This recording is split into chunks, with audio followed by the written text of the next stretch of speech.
Polyvalente à la fois pour la ville, la route, le voyage et même le sport, je vais vous donner à mon sens les 3 plus grandes qualités de la BMW R1300 RS. Alors en règle générale, on ne se réinvente jamais et la première qualité de cette moto, c'est bien évidemment son moteur boxer qui est fantastique. Alors s'il y a bien une constante chez BMW qui a toujours été incroyablement efficace, c'est le moteur boxer, ce bicylindre à plat qui délivre dans cette version 1300cc 145 chevaux et 149 Nm de couple. Autant vous dire que vous avez toutes les réserves dont vous avez besoin pour être tranquille en ville, cruiser sur la route ou même ouvrir un petit peu en vous faisant bien plaisir. C'est un moteur qui est monté sur la GS, la RT et la R. Et je vous avoue qu'à chaque fois, il est très intéressant. Sur cette version RS, il tire un petit peu plus long que sur le Roadster. C'est bien normal pour une machine qui se veut Sportivo GT. Donc du coup, ça lui donne un peu plus d'allonge, un petit peu plus de contrôle. Et ça, c'est très bien. Deuxième gros avantage de la RS, c'est sa polyvalence. C'est une machine qui sait vraiment tout faire de façon assez exceptionnelle. Contrairement à une R1300R qui va être vraiment brute de décoffrage avec son côté très roadster sportif ou une GS qui est véritablement plus typique du trail, la RS, eh bien, c'est le compromis idéal à mon sens. On est vraiment sur une Sportivo GT, même roadster caréné, si on veut être un petit peu plus exact, avec une machine qui a une position extrêmement agréable. C'est pas du tout trop en appui,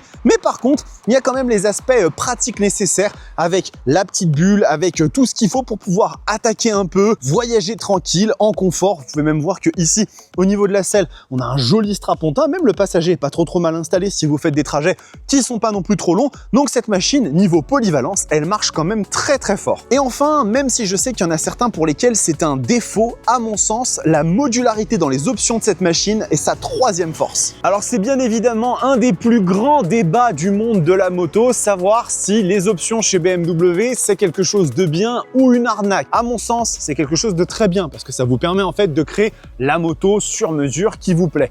Le marché veut en règle générale que vous preniez toutes les options pour pouvoir la revendre plus facilement. Mais si vous, un régulateur de vitesse adaptatif, des poignées chauffantes ou même des suspensions semi-actives, ça ne vous intéresse pas, eh bien vous pouvez prendre votre R1300 RS sans ces options et le prix en sera d'autant diminué. Voilà, n'hésitez pas à me dire un petit peu ce que vous en pensez dans les commentaires de cette machine et vous, quelles sont les qualités préférées que vous attribuez à la 1300 RS ou même la 1250 si vous en possédez une. Je suis très curieux de savoir vos opinions.